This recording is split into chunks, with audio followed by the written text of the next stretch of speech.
Supreme Martial God Technique. Bab 1421-1430. Bab 1421 Pria misterius berjubah hitam. Suara nyaring dan agung ini tidak hanya membangunkan Wu Yun, tapi juga menenangkan Bai Yuji. Pada saat ini, Wu Yun dan Bai Yuji mengangkat kepala mereka hampir bersamaan, tiba-tiba melihat ke arah langit di atas kepala mereka. Saya melihat bola cahaya gelap yang tampak seperti berasal dari neraka, menutupi seluruh langit dalam sekejap. Cahaya di seluruh ruangan langsung meredup. Dari cahaya gelap, seorang pria berjubah hitam perlahan keluar. Dia tidak bisa melihat penampilannya dengan jelas, dia hanya bisa melihat jubah hitam misterius dari ujung kepala sampai ujung kaki. Orang ini meletakkan tangannya di belakang punggung dan berjalan di udara, sepertinya dia berjalan perlahan, namun nyatanya, dia berjalan ribuan mil dan menyusut hingga 1 inci. Apalagi mulai saat ini orang tersebut tidak bisa merasakan gejolak nafas sedikit pun, namun selama dia orang pintar, dia tidak akan pernah berani menghujat orang tersebut. Bagaimana mungkin fenomena aneh seperti itu bisa terjadi di dunia jika bukan karena seseorang yang memiliki kultivasi yang hebat? Saat Wu Yun melihat orang ini, ekspresinya tiba-tiba membeku. Meskipun dia belum pernah melihat orang ini sebelumnya, dia tahu bahwa ini bukan pertama kalinya dia berurusan dengan orang ini, hanya saja dia pernah menghadapinya dalam keadaan koma sebelumnya. Kali ini, dia melihat orang ini dengan jelas. Orang ini pernah menyelamatkannya di bawah laut sepanjang 80 juta mil, dan sekali di istana Poseidon. Terlebih lagi, orang inilah yang sangat menakuti lonceng penciptaan ilahi sehingga dia tidak lagi berani membantu Wu Yun. Pada awalnya, Wu Yun juga meragukan apakah pria misterius ini adalah Paman Chen atau Suan Yuanji. Namun kini sepertinya tidak bisa kedua orang tersebut, karena tingkat kultivasi orang tersebut tidak perlu dirasakan, bisa dilihat hanya dengan mengamati dengan mata telanjang, tingkat kultivasinya mungkin jauh lebih unggul dari Paman Chen dan yang lainnya. Bahkan Luo Jingtian, kepala keluarga Luo, dan Suan Yuan Wenxin, kepala keluarga Suan Yuan, jauh di belakang orang ini. Dia hanya merasakan samar-samar perasaan ini dari Dewa Perang ketika dia memasuki pil emas Hunyuan. Dengan kata lain, tingkat kultivasi orang ini setidaknya sama dengan Dewa Bela Diri di masa kejayaannya, atau bahkan lebih kuat. Wu Yun menatap orang ini. Dia tidak tahu siapa orang ini dan mengapa dia ingin membantunya. Apakah dia juga di sini untuk membantunya kali ini? Sementara Wu Yun memiliki pikiran yang tak terhitung jumlahnya melintas di benaknya, tidak jauh dari situ, Bai Yuji sangat ketakutan hingga kakinya mulai gemetar. Reaksi Bai Yuji semakin menegaskan dugaan Wu Yun bahwa tingkat kultivasi orang ini tidak boleh lebih lemah dari Dewa Bela Diri di masa kejayaannya, atau bahkan lebih kuat. Terlebih lagi, statusnya di alam ilahi mungkin tidak lebih rendah dari Dewa Bela Diri saat itu. Karena ketakutan Bai Yuji saat ini bukan datang dari kultivasinya, melainkan dari gemetar jiwanya. Kamu, itu kamu, bagaimana mungkin kamu? Bagaimana kamu bisa membantunya? Sesaat kemudian, suara gemetar Bai Yuji terdengar. Meski dia belum berlutut, entah itu suaranya yang gemetar atau tubuhnya yang ketakutan dipenuhi dengan rasa takut. Sikap pasrah pada orang tersebut. Terlebih lagi, dia sepertinya mengenali orang ini dan tidak asing dengannya. Bai Yuji, kamu telah melakukan hal tabu yang tidak boleh kamu lakukan. Di udara, suara pria berjubah hitam terdengar dingin. Kata-katanya tidak serius, tapi membuat Bai Yuji, yang hampir tidak bisa berdiri tegak, tiba-tiba jatuh berlutut. Tanah. Kematian. Pria berjubah hitam tidak merasakan simpati apapun atas berlututnya Bai Yuji. Dia melambaikan tangan kanannya dengan ringan, dan kekuatan yang menakutkan menyapu ke arah Bai Yuji dengan gila-gilaan. Sepanjang jalur yang dilalui gaya ini, tampaknya ruang pun harus menyerah padanya, dan suara pemisahan ruang itu membuat jantung berdebar-debar. Bahkan Wu Yun, yang berada jauh, merasa kulit kepalanya mati rasa dan seluruh tubuhnya gemetar. Dan wajah Bai Yuji sudah memucat. Saya melihatnya tiba-tiba bangkit dari tanah, menyebarkan keterampilan tubuhnya, seolah ingin melarikan diri. Namun, ini hanyalah tubuh ilusinya. Ia mengandalkan Zilinglu, belum lagi ia telah dikunci oleh kekuatan itu dan tidak dapat melarikan diri sama sekali. Sekalipun dia tidak terkunci dan bisa melarikan diri, dia tidak bisa meninggalkan tuan rumahnya terlalu jauh. Seperti Dewa Perang, dia tidak bisa meninggalkan Wu Yun terlalu jauh. Namun Bai Yuji tidak terima dengan nasibnya, ia tetap siap lari, siap membawa Zilinglu bersamanya. Namun, karena pria berjubah hitam telah melakukan pembunuhan, bagaimana kita bisa memberinya kesempatan untuk melarikan diri? Kekuatan mengerikan itu seperti memiliki mata, kemanapun mesin giok putih itu menghindar, dia bisa langsung menerkamnya. Ah! Ratapan menyedihkan datang, namun jeritan itu tidak berlangsung lama karena dia tidak bisa mengeluarkan suara lagi. Kekuatan mengerikan itu telah menghilang, dan tidak ada lagi sosok Bai Yuji di depannya. Hanya ada aura menghilang yang tersisa di udara. Mati, satu gerakan, ketiadaan. Meskipun dia sudah mengharapkan hasil dari mesin giok putih ini, Wu Yun masih tidak percaya bahwa mesin itu langsung dihancurkan menjadi ketiadaan. Dia melihat energi spiritual yang menghilang di udara, dan kemudian pada pria berjubah hitam. Dia membuka mulutnya, siap menanyakan sesuatu, tapi dia merasakan sakit yang parah di sekujur tubuhnya. Tenggorokannya kering dan serak, dan dia tidak bisa mengeluarkan suara apapun. Namun di balik semua ini, pria berjubah hitam tidak mengalami gejolak sedikit pun, ia telah memulihkan sikap acuh tak acuh sebelumnya. Memanggil. Tiba-tiba, pria berjubah hitam itu melambaikan tangannya, dan roda malapetaka emas yang tertancap di tanah terbang langsung ke arah tangannya. Ketika roda emas kiamat jatuh ke tangannya, semua cahaya keemasan itu langsung musnah dan berubah menjadi senjata yang terlihat sangat biasa. Aku tidak bisa lagi merasakan fluktuasi sedikit pun dari roh senjata. Pria berjubah hitam juga sedang melihat roda emas kiamat di tangannya. Dia tidak melihat ke arah Wu Yun atau berbicara. Di atas tanah, Wu Yun Qiang berusaha bangkit dengan berpegangan pada tubuhnya yang terluka parah. Namun karena lukanya terlalu parah, ia tidak bisa bergerak sama sekali, sehingga ia hanya bisa duduk dan bersandar di dinding batu. Dia merenung dalam waktu lama dan akhirnya bertanya, "Senior, kamu?" Tapi begitu kata-kata Wu Yun keluar, dia langsung disela. Orang yang menyelanya tidak lain adalah pria berjubah hitam. "Apakah kamu menginginkan roda emas kiamat?" Wu Yun tertegun. Dia telah memikirkan masalah ini sebelumnya. Jika Zilinglu dan Bai Yuji terbunuh, roda emas kiamat akan menjadi barang tanpa pemilik, jadi dia bisa menyimpannya di sakunya. Namun masalah terbesarnya adalah jika roh senjata di roda emas kiamat ini tidak mengenali pemiliknya, maka dia tidak akan bisa menggunakan roda emas kiamat. Pria berjubah hitam baru saja mengambil roda emas kehancuran. Dia mengira pria berjubah hitam akan mengambil benda ini, tapi dia tidak menyangka pihak lain akan benar-benar menanyakan pertanyaan seperti itu. Ya. Dia pasti menginginkannya. Jika Anda tidak menginginkan senjata yang sebanding dengan Fangtian Divine Halberd, bukankah Anda bodoh? Namun, saat ini dia ragu-ragu. Karena dia tidak mengetahui identitas pria berjubah hitam itu, padahal dia sudah beberapa kali muncul membantu Wu Yun. Namun, Wu Yun, yang pada dasarnya berhati-hati, tahu bahwa tidak ada makan siang gratis di dunia.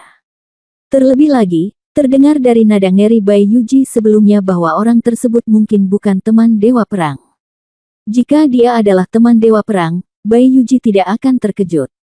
Dan semakin sering hal ini terjadi, semakin Wu Yun merasa bahwa dia tidak bisa terjebak di dalamnya. Dia selalu merasa bahwa orang ini punya rencana untuk bersikap baik padanya. Sebab, saat dia datang, dia juga mengatakan bahwa Wu Yun adalah miliknya. Bab 1422 apa yang seharusnya tidak terjadi ada di sini. Yang paling membingungkan Wu Yun adalah kalimat ini. "Kenapa kamu bilang aku miliknya? Apakah dia berbicara tentang aku, atau Dewa Perang? Mungkinkah memang ada rahasia besar di balik semua ini?" Jika Dewa Bela Diri ada di sana, Wu Yun dapat bertanya kepada Dewa Bela Diri, tetapi Dewa Bela Diri sudah tidak aktif dan tidak akan muncul dalam waktu singkat. Apakah kamu takut aku akan menyakitimu? Apakah kamu tidak berani memintanya?" Pria berjubah hitam itu berbicara lagi, matanya yang dalam dan gelap sepertinya mampu melihat seluruh pikiran Wu Yun. Tidak. Wu Yun merasakan perasaan menyeramkan saat dia menatap matanya dan menjawab tanpa sadar. "Ambillah, anggap saja sebagai hadiah ucapan selamat." Jika aku ingin kamu mati, apakah kamu pikir kamu bisa bertahan? Pria berjubah hitam itu berkata dengan nada yang sangat tenang.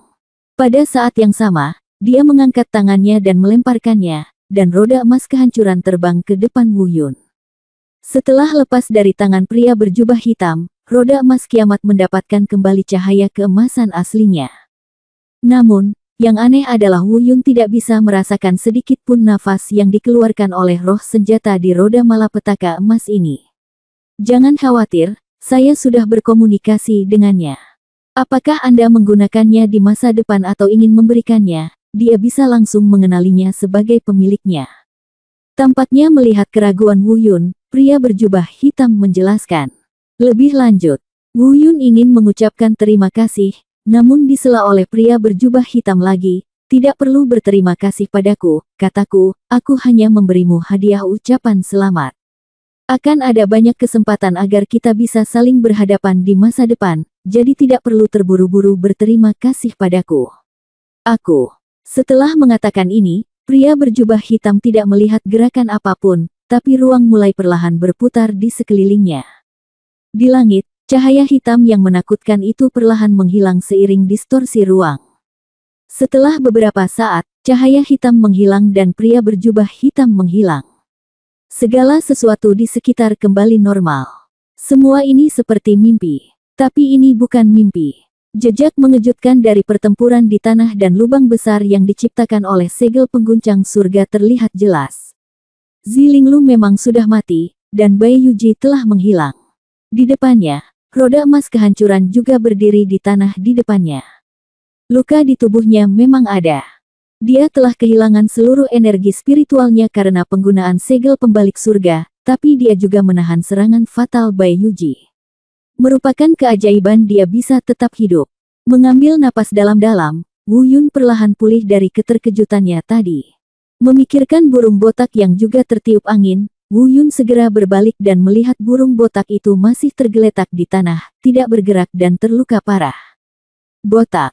Wu Yun memanggil dengan suara rendah dan ingin bangun untuk memeriksa luka burung botak itu, tapi dia terluka terlalu parah untuk bergerak bahkan setengah langkah. Dia mengertakkan gigi, menahan rasa sakit yang parah di tubuhnya, dan mencoba yang terbaik untuk duduk bersila. Dia melirik roda emas kiamat di depannya. Alih-alih langsung mengenali pemiliknya, dia memasukkannya ke dalam cincin penyimpanannya. Bukan karena dia tidak bisa mengenali Tuhan, tapi dia ingin memberikan roda malapetaka emas ini kepada burung botak. Sekarang, dia sudah memiliki Fang Tian Divine Halberd dan tidak memerlukan roda emas kiamat, dan Xiao Jin juga memiliki staf pembawa surga. Ngomong-ngomong, ada juga naga dewa kecil, kamu juga bisa memberikannya kepada naga dewa kecil. Memikirkan naga kecil itu, Wu Yun menjadi semakin khawatir. Burung botak itu telah membawa Xiao Jin dan naga kecil itu pergi dari sini dan mengirim mereka ke tempat yang aman. Baik Xiao Jin maupun Xiao Shenlong terluka parah, dan saya tidak tahu bagaimana keadaan mereka sekarang. Terutama Shenlong kecil, dia pernah dikendalikan oleh Zilinglu sebelumnya, sekarang saya tidak tahu apakah kendalinya telah dicabut setelah Zilinglu meninggal. Sekarang Balber terluka parah lagi, Wu Yun merasa cemas. Karena dia tetap memegang tangannya sebelumnya, naga dewa kecil itu yang paling sedikit terluka. Sekarang yang paling dikhawatirkan Wu Yun adalah ketika naga dewa kecil itu melepaskan diri dari belenggu yang dipasang oleh burung botak, dan tidak melepaskan kendali Zilinglu. Kemudian, hal pertama yang akan dia lakukan setelah bangun tidur mungkin adalah membunuh Xiao Jin, lalu datang untuk membunuhnya dan Balbert. Jika naga kecil itu benar-benar datang saat ini, baik dia maupun burung botak tidak akan punya ruang untuk melawan. Tidak. Aku harus menyembuhkan lukaku secepatnya. Xiao Jin dan Bal Zi terluka parah dan koma. Hidup mereka tidak pasti. Selain itu, Xiao Shenlong adalah bom waktu. Jika ditunda terlalu lama, apapun bisa terjadi. Wu Yun menenangkan diri dan mengesampingkan pikirannya untuk sementara waktu. Dengan segala macam pikiran kacau, dia menarik napas dalam-dalam dan mulai mengoperasikan teknik Dewa Bela Diri Taisang, bersiap memasuki kondisi penyembuhan. 1/4 jam, 2/4 jam. Meskipun Wu Yun terluka parah, untungnya, dia menggunakan berbagai pil penyembuhan tepat waktu untuk menstabilkan dantian dan meridiannya. Dengan bantuan seni dewa bela diri Taisang, luka-lukanya mulai pulih sedikit demi sedikit. Jika keadaan ini terus berlanjut, dalam setengah atau 2 jam lagi, Wu Yun akan dapat memulihkan setidaknya setengah dari lukanya. Namun, segalanya tidak sesederhana yang dipikirkan Wu Yun. Tidak ada yang berjalan sesuai dengan idenya. Saat ini, hal terakhir yang seharusnya terjadi. Wu Yun tiba-tiba terbangun dari kondisi penyembuhannya, dia membuka matanya dan melihat ke langit. Dia pikir itu hanya ilusi, tetapi ketika dia melihat lebih dekat, dia membeku di tempatnya. Di atas langit, kekuatan mengerikan berkumpul, dan awan mulai menyebar ke segala arah. Di balik awan, sebuah lubang gelap yang menakutkan, dalam, dan tak berdasar terungkap. Sejumlah energi yang mengerikan mengalir keluar dari lubang gelap. Jika ini pertama kalinya dia melihatnya, Wu Yun mungkin akan bingung karena dia belum pernah melihat kekuatan seperti itu sebelumnya. Ini adalah kekuatan hukum yang jauh melampaui dan melampaui semua kekuatan di dunia fana. Tapi ini bukan pertama kalinya Wu Yun melihatnya, dia sudah lama melihatnya. Saat itulah rubah giok ungu melewati masa kesusahan besar, dia telah melihat kekuatan semacam ini. Ini adalah kekuatan kesengsaraan surgawi, guntur surgawi Wu Yun akan segera hadir. Mungkin Wu Yun telah memikirkan tentang situasi yang tak terhitung jumlahnya ketika menghadapi bencana alam, tetapi dia tidak pernah berpikir bahwa dia akan merasakan datangnya guntur ketika dia dalam kondisi paling lemah dan terluka parah serta tidak dapat bergerak. Tapi tidak peduli seberapa besar Wu Yun tidak mempercayainya, itu semua benar-benar terjadi. 69 kesengsaraannya terjadi pada saat yang paling tidak diinginkan. Selain itu, Wu Yun dapat merasakan bahwa gunturnya jauh lebih menakutkan daripada yang dia lihat ketika rubah giok ungu sedang melewati masa kesengsaraan. Terlepas dari hal lainnya, hanya pemandangan mengerikan tentang langit dan bumi yang terlihat dengan mata telanjang membuat rambut Wu Yun berdiri tegak. Ketika rubah giok ungu melewati masa kesengsaraan, tidak ada lubang gelap yang menakutkan di bawah awan. Tetapi ketika dia datang ke sini, dia mendapat penglihatan seperti itu. Selain itu, bahkan terlepas dari penglihatan langit dan bumi yang menakutkan ini, hanya merasakan kekuatan berkumpulnya hukum guntur sudah cukup untuk menakuti Wu Yun. Bab 1423-69 Kesengsaraan Surgawi yang Mengerikan. Pada saat ini, Wu Yun akhirnya mengerti mengapa Paman Chen berulang kali memperingatkannya bahwa gunturnya akan lebih menakutkan dan jauh lebih sulit daripada orang biasa. Dia tidak begitu percaya sebelumnya. Dia berpikir bahwa 6 atau 9 kesengsaraan surgawi semuanya sama. Bagaimana bisa ada perbedaan? Tapi sekarang dia mempercayainya. Ini bukan lagi sekedar perbedaan dibandingkan dengan 6-9 kesengsaraan surgawi dari rubah giok ungu, ini adalah perbedaan langsung dan sangat berbeda. Ledakan. Sementara Wu Yun berpikir, di atas langit, kekuatan hukum guntur secara bertahap berkumpul. Kekuatan hukum berangsur-angsur berkembang menjadi guntur yang menakutkan. Wu Yun telah melihat kekuatan guntur di bawah bencana ini benar-benar berbeda dari kekuatan guntur dalam teknik menggambar guntur. Jika kita bandingkan keduanya dan menggunakan analogi populer, kekuatan petir dalam teknik guntur ibarat anak kecil yang baru belajar berjalan. Dan 69 kesengsaraan surgawi ini, terutama kekuatan guntur dari 69 kesengsaraan surgawinya, setara dengan, atau bahkan dilampaui oleh, seorang pria dewasa yang berada di puncak kekuasaannya. Tidak ada kesenjangan kekuatan sama sekali pada level yang sama. Ups, itu datang. Guntur akan datang, 6 atau 9 kesengsaraan surgawi, total 6.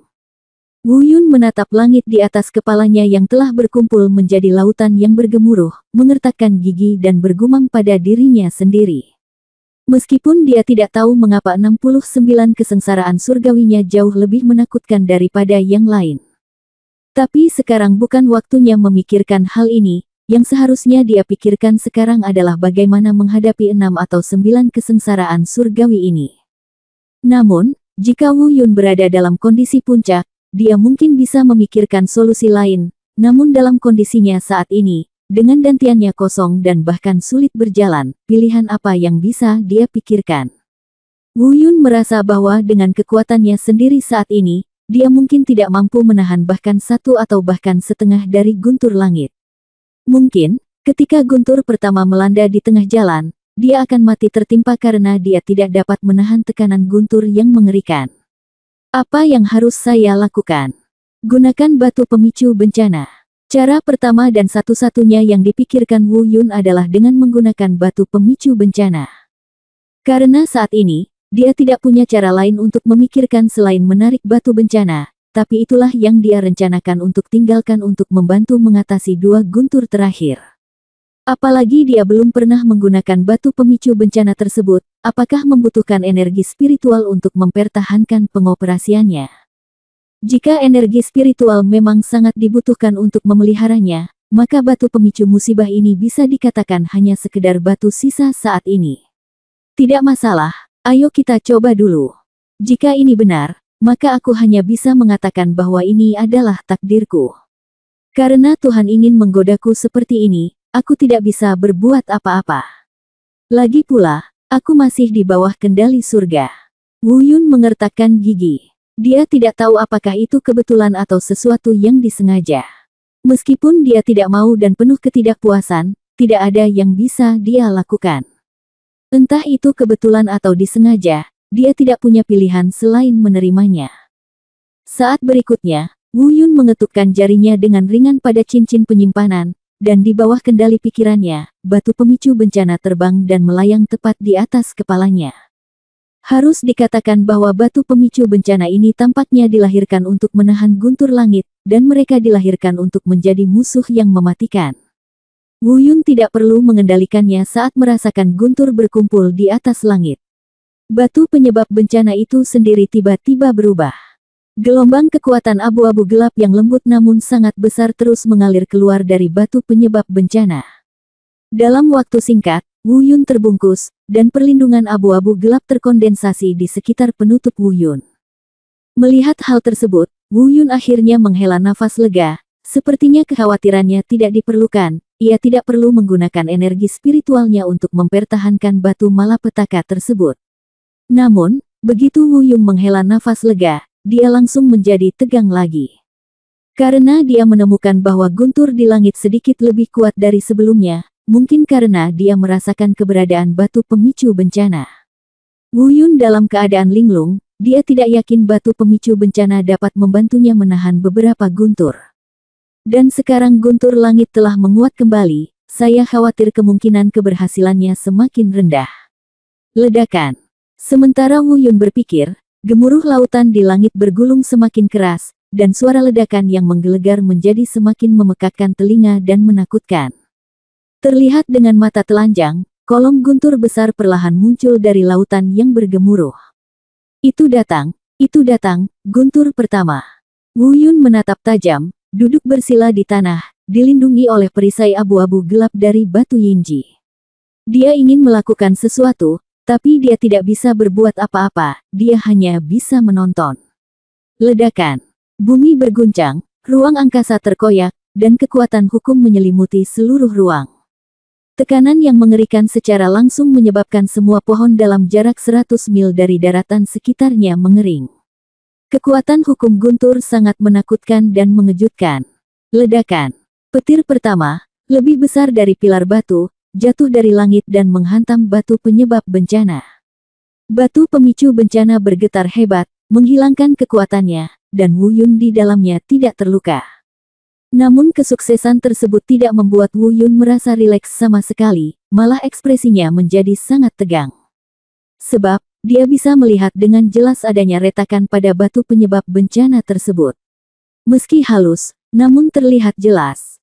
Selain itu, tidak hanya batu penyebab bencana, tetapi juga retakan seperti jaring laba-laba muncul di penutup pelindung abu-abu tua yang melindunginya. Murid Wu Yun menyusut dan berkata diam-diam, "Tidak, bajingan, hanya petir pertama yang hampir menghancurkan batu penyebab bencana. Dari 6 atau 9 bencana surgawi, yang satu lebih kuat dari yang lain, dan ini hanyalah yang terlemah.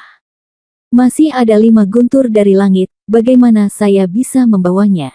Saat Wu Yun berbicara pada dirinya sendiri, di atas langit, guntur kedua dipadatkan dan diselesaikan lagi. Ledakan. Guntur kedua jatuh dari langit lagi dan melanda. Tidak ada keraguan bahwa setiap guntur langit lebih kuat dari yang lain. Guntur pertama turun, dan kekuatan kursif menyebabkan semua pohon di sekitarnya yang jaraknya ratusan mil layu. Kekuatan kursif dari guntur kedua ini benar-benar mengubah pepohonan hutan yang layu menjadi bubuk dan kehampaan, dan bahkan beberapa bukit kecil pun rata dengan tanah di bawah tekanan. Mengerikan, mengerikan. Ledakan. Petir kedua bertabrakan dengan batu penyebab bencana. Bumi bergetar lagi, dan guntur berhamburan lagi.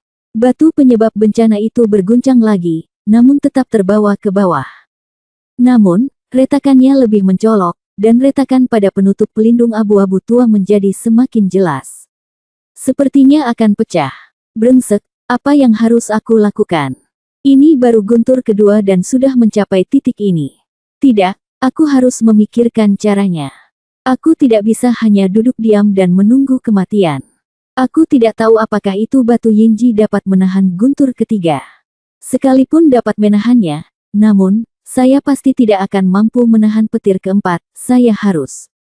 Sebelum Wu Yun selesai berbicara, dia tiba-tiba berhenti di tempat. Pemandangan di hadapannya benar-benar membuatnya tercengang. Bab 1424 orang yang mengendalikan 69 kesengsaraan surgawi. Petir ketiga belum jatuh, tetapi batu penyebab bencana tidak dapat lagi menahannya.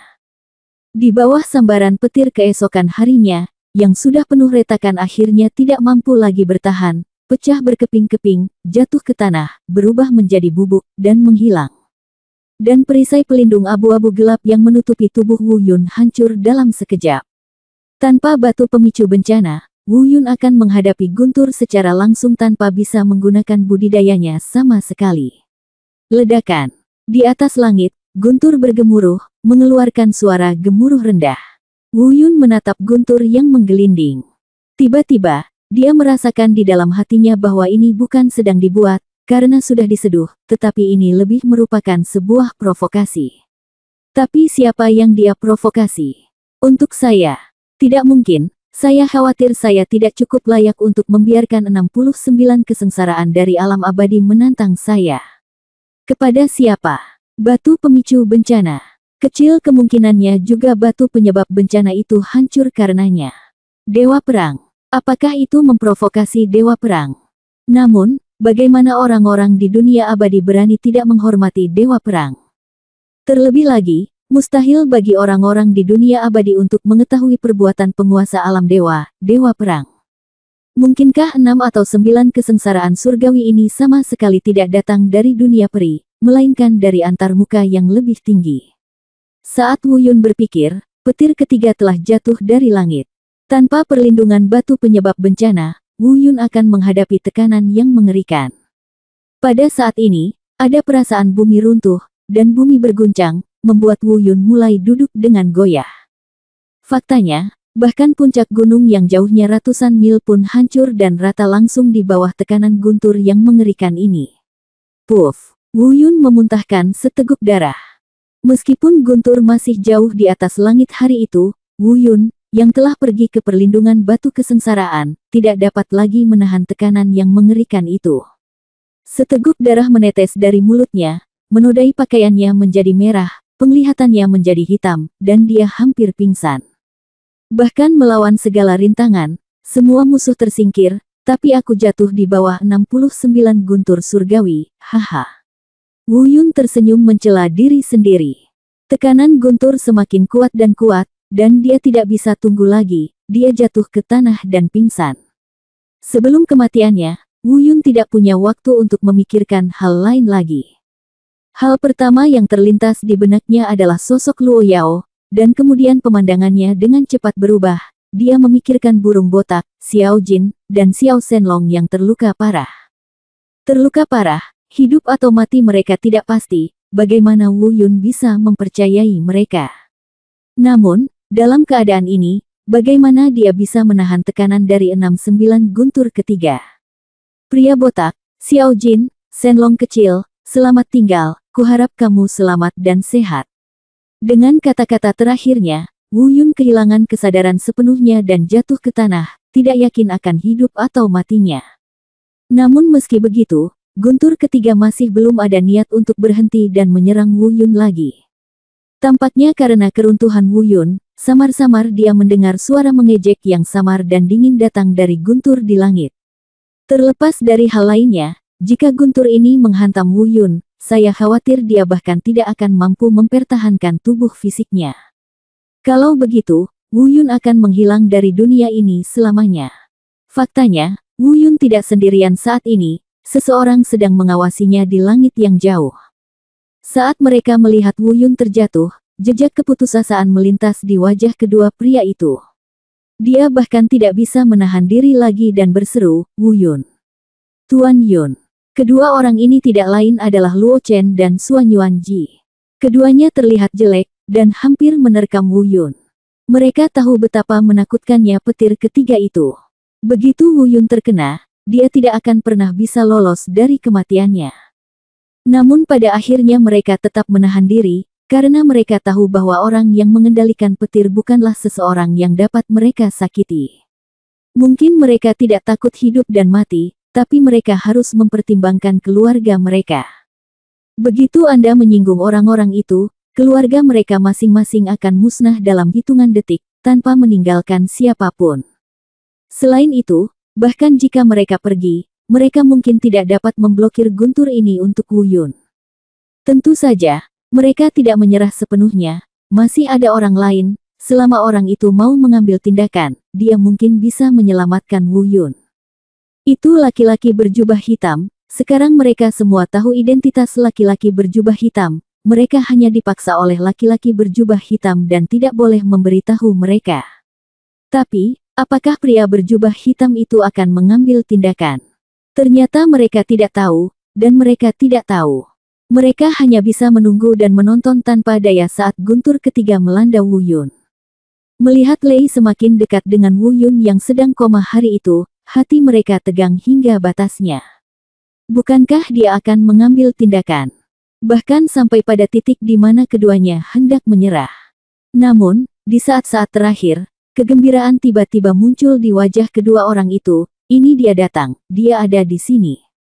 Benar saja, mereka melihat sesosok hitam jatuh dari langit, menyusut hingga 1 inci, dan dalam waktu kurang dari sekejap mata, sosok hitam muncul.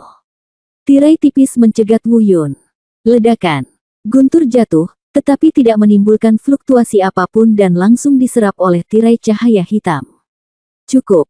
Setelah memblokir guntur langit ketiga, pria berjubah hitam kembali menatap Wu Yun, lalu tiba-tiba mengangkat kepalanya, matanya terbakar, menatap lubang gelap di atas langit, dan berteriak dengan suara rendah. Tapi, dia tidak mendapat tanggapan.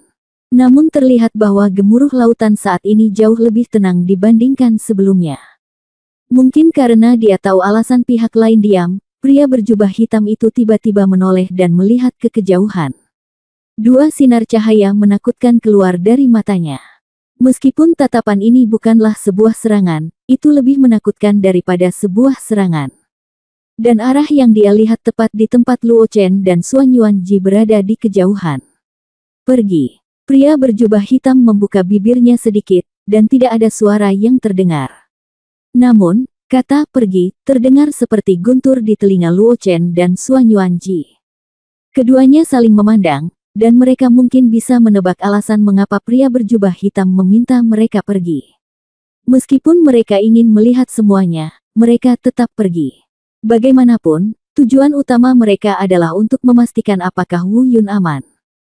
Sekarang pria berjubah hitam telah muncul, Wu Yun seharusnya sudah keluar dari bahaya, setidaknya, dia tidak akan terluka oleh guntur ini. Setelah mereka berdua pergi, pria berjubah hitam itu melihat ke langit lagi dan berkata dengan dingin. Cukup, sudah kubilang, dia milikku, kamu tidak bisa menyentuhnya. Itu hanya 6 atau 9 kesengsaraan surgawi. Dia tidak bisa melawan, jadi apa hubungannya denganku? Suara keras dan agung suara juga datang dari atas langit. Benar saja, seperti dugaan Wu Yun sebelumnya, 6-9 guntur ini memang dikendalikan oleh seseorang di belakang layar dan tidak terbentuk secara alami dari dunia peri. Kubilang, kamu tidak bisa bergerak. Pria berjubah hitam tidak memperhatikan apa yang dikatakan orang ini, dan suaranya menjadi semakin dingin. Huff, kamu tidak bisa bergerak hanya karena kamu bilang kamu tidak bisa bergerak. Jika Tuhan mengetahuinya, kamu tahu konsekuensinya. Itu Tuhanmu, apa hubungannya denganku? Aku sudah pergi tempat itu. Sudah cukup bagimu. Aku tidak ingin bersamamu. Lakukan. Pria berjubah hitam berkata dengan dingin, jika tuanmu menyalahkanku, kamu bisa mendorongku ke bawah. Saat dia berbicara, melambai kekuatan mengerikan muncul dari tubuh pria berjubah hitam. Tirai hitam tipis sekali lagi menyelimuti seluruh ruangan. Di bawah tirai cahaya hitam ini, bahkan tekanan guntur pun menghilang. Bab 1425 Dunia Bawah. Huff, kamu sedang bermain api. Apakah kamu masih berharap Wu Lingtian akan kembali? Kata suara di langit. Untuk terakhir kalinya, pergilah atau aku akan membunuhmu. Tetapi pria berjubah hitam itu tidak menjawab pertanyaannya, dan tidak lagi berbicara omong kosong dengannya.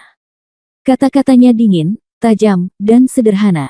Kamu akan menyesal. Lagi pula, bisakah kamu menghentikannya kali ini? Bisakah kamu menghentikannya lain kali? Dia pada akhirnya akan selamat dari bencana. Kulihat kamu bisa menghentikannya beberapa kali. Suara dari langit itu kental, tapi itu terdengar. Ketika dia keluar, menghadapi niat membunuh pria berjubah hitam, dia sudah tersentak. Dan saat dia mundur, gemuruh lautan yang menakutkan dengan cepat menghilang. Lubang gelap yang menakutkan di langit perlahan-lahan dipenuhi awan. Setelah sekian lama, semuanya kembali tenang. Anda tidak dapat melihat wajah pria berjubah hitam, tetapi Anda dapat mengetahui dari matanya bahwa dia mungkin tidak terlihat baik. Setelah sekian lama, pria berjubah hitam itu perlahan menarik pandangannya dan menatap Wu Yun, yang tak sadarkan diri di tanah. Dia menghela nafas dan berkata pada dirinya sendiri, kamu telah menjadi sasaran mereka. Kamu tidak dapat terus bertahan dari kesengsaraan di benua hutan belantara. Aku akan mengirimmu ke dunia bawah. Adapun apakah kamu bisa keluar dari dunia bawah dan masuk ke dunia lain? Dunia, itu tergantung ciptaanmu. Setelah beberapa saat, pria berjubah hitam melambaikan tangan kanannya, dan nafas hitam segera mengembun menjadi lorong gelap di udara tidak jauh di depan. Sebuah lorong tanpa akhir yang terlihat. Pria berjubah hitam melambaikan tangan kanannya lagi, dan Wu Yun di tanah langsung diangkat oleh kekuatannya, dan kemudian terlempar ke lorong gelap. Setelah beberapa saat, jalan itu ditutup dan semuanya kembali tenang. Kecuali pepohonan yang hancur dan gunung-gunung yang rata, seolah-olah tidak terjadi apa-apa. Wu Yun dikirim ke dunia bernama Netherworld oleh pria berjubah hitam ini. Namun lelaki berjubah hitam itu tidak segera pergi, ia terbang ke bawah dan memandangi burung botak yang juga tak sadarkan diri itu, lalu mengelus telapak tangan kanannya dari udara. Aura hitam lembut menyatu di tubuh burung botak. Setelah melakukan semua ini, pria berjubah hitam menghilang begitu saja. Tak lama kemudian, burung botak itu terbatuk-batuk dan berusaha keras untuk bangkit dari tanah. Meski lukanya belum sembuh, namun tidak serius lagi, ia bisa pulih sendiri dalam beberapa jam. Balbert juga sangat bingung dengan semua ini. Dia ingat dengan jelas bahwa sebelum dia koma, dia jelas terluka sampai mati, tapi mengapa luka dalam itu secara ajaib sembuh setelah dia bangun? Meskipun dia penuh keraguan, dia tidak punya waktu untuk berpikir terlalu banyak sekarang. Dia segera melihat sekeliling dan terkejut ketika melihat pemandangan yang mengejutkan itu. Ini. Burung botak itu sedikit terkejut, pemandangan ini terlalu menakutkan, apakah ini jejak setelah pertempuran? Dia teringat apa yang terjadi sebelum dia koma, dan teringat aura mengerikan yang tiba-tiba muncul dan menghajarnya hingga terluka parah dan diambang kematian. Apakah orang itu? Di mana kakak? Kakak. Burung botak itu berteriak satu demi satu, tapi tidak mendapat respon apapun.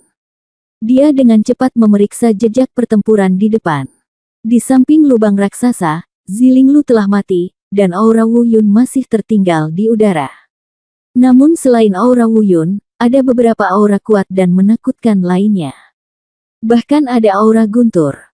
Melihat kembali pemandangan tragis dalam jarak 100 mil, burung botak itu berseru, mungkinkah ketika saya tidak sadarkan diri, kakak tertua saya merasakan 69 kesengsaraan surgawi. Dia berhasil mengatasi tribulation. Namun jika berhasil mengatasi tribulation, mengapa aura yang ditinggalkan sang kakak sama seperti sebelumnya? Ini bukan aura berhasil mengatasi tribulation. Apa yang terjadi? Burung botak benar-benar bingung. Dia tampak tidak mengerti, dan saya tidak tahu apa yang terjadi di sini ketika dia tidak sadarkan diri. Dan Wu Yun, kenapa dia hilang? Kemana dia pergi? Kakak, aku mencari-cari sebentar, tapi tetap tidak mendapat respon apapun. Bahkan setelah meninggalkan tempat pertarungan, aura Wu Yun menghilang. Dengan kata lain, Wu Yun tidak pergi. Wu Yun tidak pergi dari sini, dan Guntur datang, tetapi dia tidak berhasil mengatasi bencana tersebut. Memikirkan hal ini, ekspresi Balber tiba-tiba berubah. Mungkinkah kakak tertuanya hancur berkeping-keping oleh petir? Namun tak lama kemudian, burung botak itu membantah dugaannya. Tidak mungkin, tidak, bagaimana bisa kakak tertua mati? Dia pasti pergi ke tempat lain, ya, pasti begitu. Monyet, Shenlong kecil, di mana mereka berdua? Memikirkan Xiao Jin dan Shenlong kecil, burung botak itu membuka gerakannya dan dengan cepat bergerak menuju tempat di mana Xiao Jin dan Tu menetap di hadapannya. Burung berbulu itu terbang menjauh. Sederhananya, mereka semua baik-baik saja, mereka masih di sini. Terlebih lagi, mereka semua sudah bangun saat ini, tetapi mereka seharusnya baru bangun belum lama ini. Untungnya, karena Zilinglu telah mati, naga kecil itu terlepas dari kendalinya. Setelah mengetahui apa yang terjadi sebelumnya, Shenlong kecil juga sangat menyesal. Burung botak itu datang dan membangunkan mereka. Balbert menjelaskan secara singkat dan jelas apa yang baru saja terjadi. Setelah mendengar ini, Xiao Jin dan Xiao Shenlong berseru pada saat yang sama, "Apa, kakak laki-laki tertua hilang? Apa yang terjadi? Mohon lebih spesifik." Balbert melambaikan tangannya dan berkata, "Jangan cemas dulu. Saya percaya dalam kemampuan kakak tertua, dia tidak akan mati begitu saja. Kita semua terluka parah sekarang. Mari kita pulihkan luka kita dulu, lalu cari cara untuk menemukan kakak." Xiao Jin dan Xiao Shenlong saling memandang dan mengangguk. Segera, ketiganya memasuki kondisi penyembuhan. Dunia lain, dunia bawah, adalah dunia yang gelap. Di dunia surga dan bumi, ada 800 cara abadi. Di alam dewa ada 3000 alam, dan di dunia fana, juga ada lebih dari satu benua liar. Ada banyak dunia antarmuka di dunia fana, dan benua hutan belantara hanyalah salah satunya. Sama seperti domain bela diri tempat dewa bela diri datang sebelumnya, ini juga merupakan dunia kecil di dunia fana. Meskipun dunia bawah tanah ini juga merupakan bagian dari dunia fana, namun berbeda dengan dunia lain. Dengan kata lain, ini adalah dunia terbengkalai tempat orang-orang datang dari berbagai alam fana. Mereka semua adalah orang-orang yang terbebas dari semua lapisan masyarakat. Entah mereka bersalah atas kejahatan keji, atau mereka ditinggalkan oleh semua lapisan masyarakat karena telah melakukan kesalahan tertentu. Inilah dunia yang tidak dikendalikan oleh 5 elemen surga, ini adalah dunia berdarah yang didominasi oleh pembunuhan. Dan alasan mengapa pria berjubah hitam ingin mengirim Wu Yun ke sini justru karena ini. Karena Wu Yun telah menjadi sasaran orang-orang itu, dan tempat ini tidak diatur oleh 5 elemen surga, orang-orang itu tidak dapat menemukan Wu Yun. Bab 1426 Menara Penjara. Di sudut gelap, Wu Yun masih pingsan. Namun untungnya, lukanya cepat pulih. Karena tanpa diganggu oleh dunia luar, keadaan abadi tubuh suci abadi memiliki kemampuan perbaikan yang super kuat. Tentu saja, itu juga karena kekuatan teknik Dewa Bela Diri Taisang. Untungnya, tidak ada yang menemukan Wu Yun. Setelah ditemukan oleh orang-orang di dunia bawah, Wu Yun mungkin akan mati. Wu Yun telah koma, lebih lama dari yang pernah dia koma sebelumnya. Selama 5 hari penuh, Wu Yun koma. Akhirnya, 5 hari kemudian, jari-jari Wu Yun bergerak. Dengan sakit kepala yang hebat, dia mengerang pelan, menutupi kepalanya, dan berjuang untuk bangun. Selama 5 hari koma ini, mengandalkan kemampuan perbaikan alam abadi dan kekuatan seni Dewa Bela Diri Taisang, luka Wu Yun sembuh 70% hingga 80%. Setelah bangun, Wu Yun tidak sempat memeriksa lukanya. Dia melihat sekeliling, cahayanya redup, tapi Wu Yun masih menyadari ada yang tidak beres. Ekspresinya tiba-tiba berubah.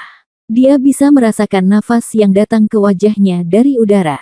Dia bisa merasakan bahwa ini bukan lagi benua liar.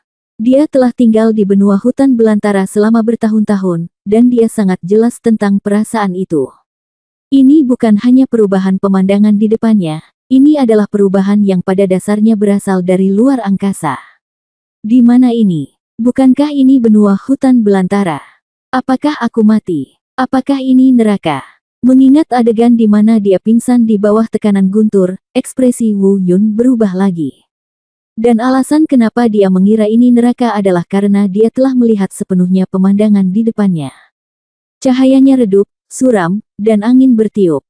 Samar-samar, teriakan hantu serigala terdengar dari angin dingin. Tak hanya itu, area terbuka di depannya pun dipenuhi tulang. Segala macam patah anggota badan dan patah lengan, segala macam senjata patah. Dia bahkan bisa mencium bau darah yang menyengat di udara. Melihat jauh ke kejauhan, samar-samar Anda dapat melihat kota besar di depan. Tidak apa-apa untuk tidak melihatnya. Setelah melihatnya, Wu Yun membenarkan kecurigaannya. Selain neraka, saya khawatir tidak ada istilah yang lebih baik untuk menggambarkan tempat ini. Bangunan-bangunan itu, seluruh bangunan kota, sebenarnya terbuat dari tulang manusia. Tampaknya mematikan pikiran. Benar saja, aku masih mati.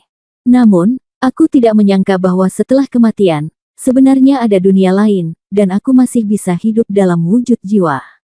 Wu Yun tersenyum tak berdaya, agak mencela diri sendiri.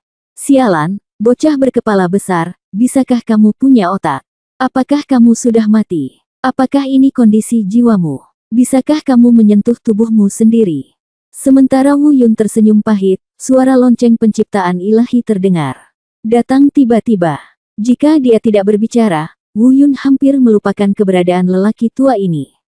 Namun, Wu Yun tidak bermaksud menyalahkannya. Lagi pula, lonceng penciptaan ilahi pernah mengatakan kepadanya bahwa karena beberapa alasan khusus, dia tidak akan membantunya lagi. Namun, Wu Yun sangat senang karena lonceng penciptaan ilahi bisa keluar saat ini. Setidaknya dia bisa belajar dari lonceng ilahi apa sebenarnya tempat ini. Terlebih lagi, dari kata-kata lonceng penciptaan ilahi, sepertinya dia belum mati. Setelah jeda, dia bertanya, bajingan tua, menurutmu di mana ini? Menurutmu, aku belum mati. Kamu mati. Dewa pencipta Zong meludah, dan kemudian menjelaskan asal-muasal masalah tersebut. Sekali lagi, pada saat yang sama, Wu Yun diberitahu tentang asal-muasal Netherworld ini.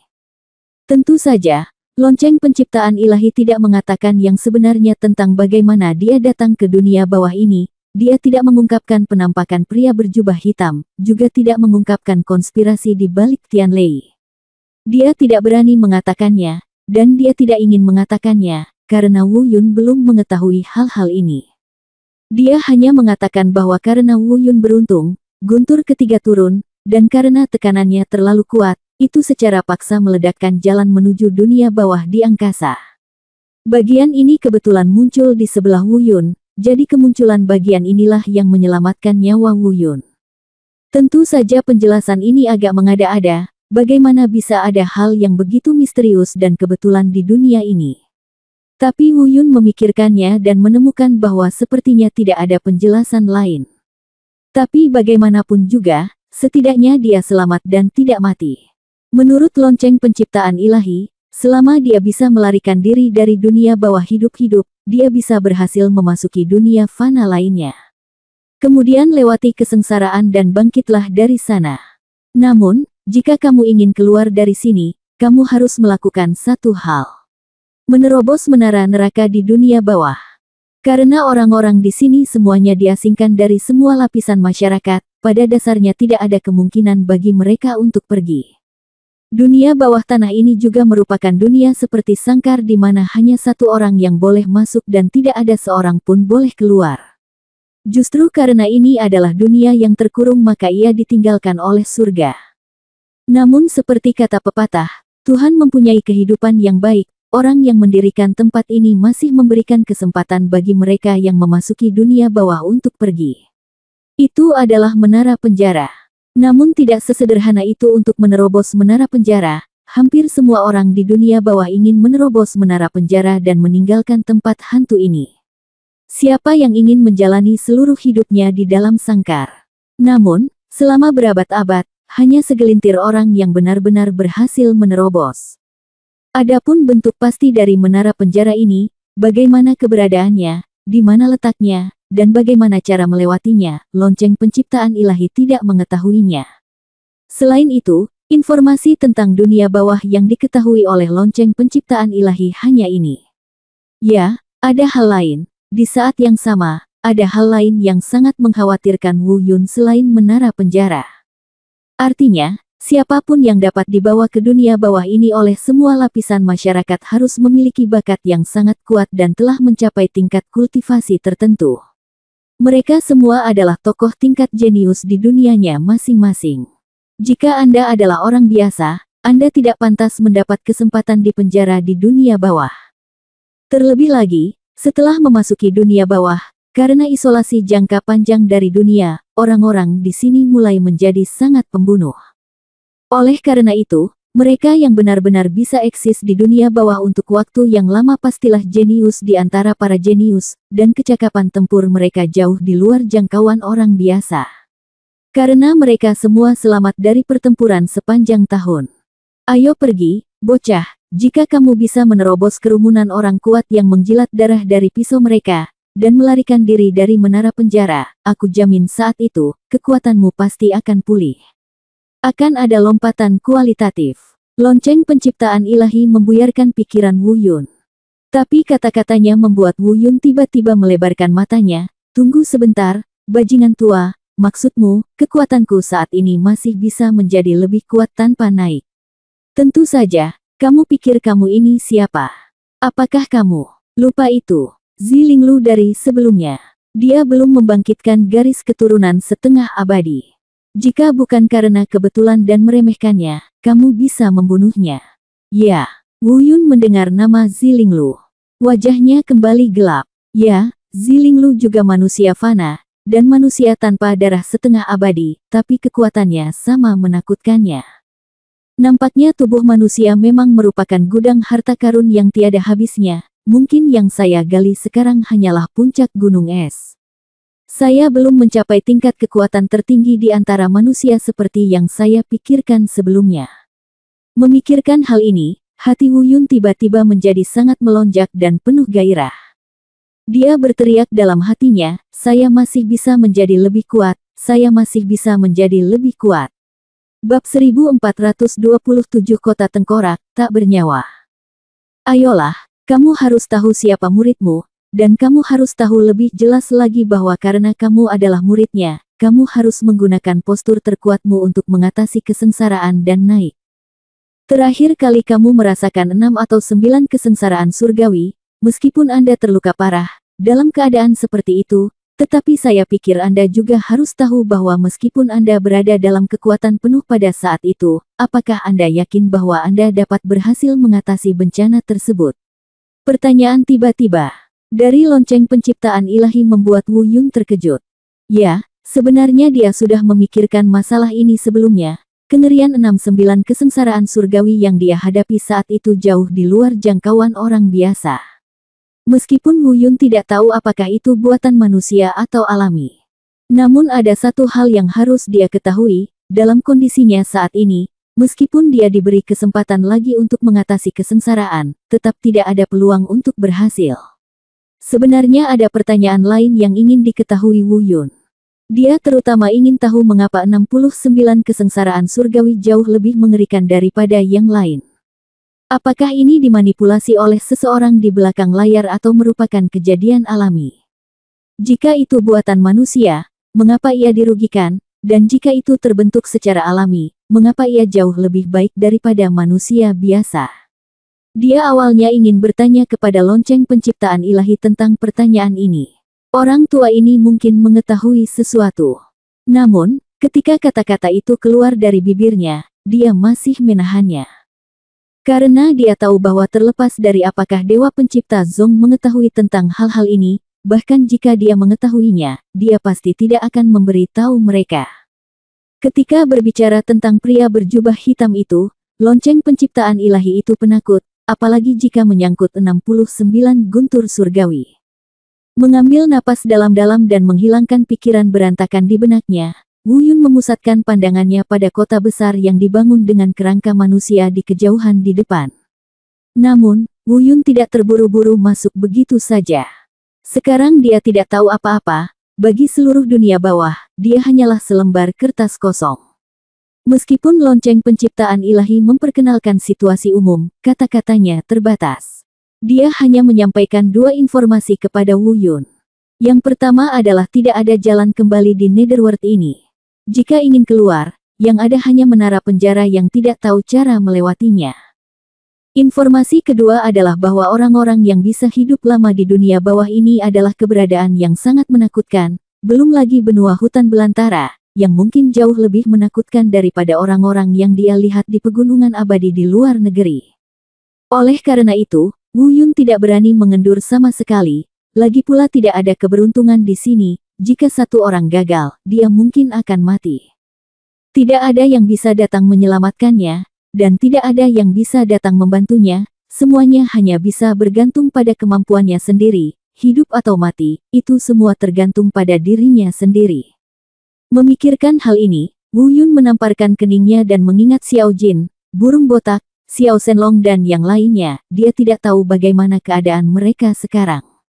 Mungkin mengetahui pikiran Wu Yun, Dewa Pencipta berkata, anak nakal, kamu harus mengkhawatirkan dirimu sendiri terlebih dahulu. Kamu tidak perlu mengkhawatirkan urusan mereka. Seseorang menyelamatkan mereka. Mereka baik-baik saja. Apakah mereka baik-baik saja? Wu, seru Yun He dan pupil matanya sedikit menyusut. Seperti yang dia duga, masuknya dia yang tidak bisa dijelaskan ke dunia bawah kali ini bukanlah suatu kebetulan. Aku khawatir. Memikirkan hal ini, pikiran Wu Yun berhenti tiba-tiba, dan dia tidak melanjutkan berpikir tentang hal itu. Karena dia tahu bahwa dia tidak dapat memahaminya dan tidak dapat memahaminya. Seperti yang dikatakan oleh lonceng penciptaan ilahi, hal yang paling harus dia lakukan sekarang adalah menemukan cara untuk keluar dari sini terlebih dahulu. Wu Yun sekali lagi melihat kota kerangka raksasa yang menakutkan di kejauhan di depan, di bawah cahaya redup. Setelah berkonsentrasi sejenak, dia duduk bersila dan mulai mengatur pernapasannya. Luka-lukanya belum pulih sepenuhnya. Sebelumnya ia baru pulih 70% hingga 80%. Jika ingin memasuki kota itu, ia harus mencapai kondisi puncak.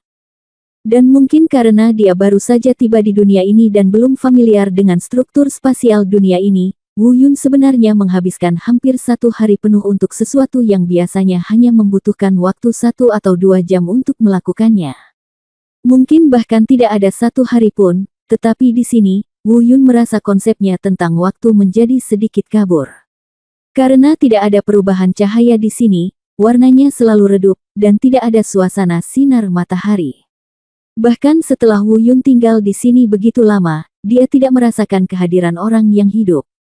Bahkan bagi dirinya sendiri, ia merasakan nafas kehidupan di tubuhnya seakan menghilang dengan cepat. Ini memang dunia yang telah dibuang dan ditinggalkan oleh hukum surga. Ini menarik. Senyuman penuh arti muncul di sudut mulut Wu Yun. Meskipun tempat ini tampak menakutkan, Wu Yun secara bertahap beradaptasi dengan suasana ini. Saya tidak tahu apakah itu karena keterbatasan hukum dunia ini, tetapi Wu Yun bahkan terobsesi dengan bau darah di udara.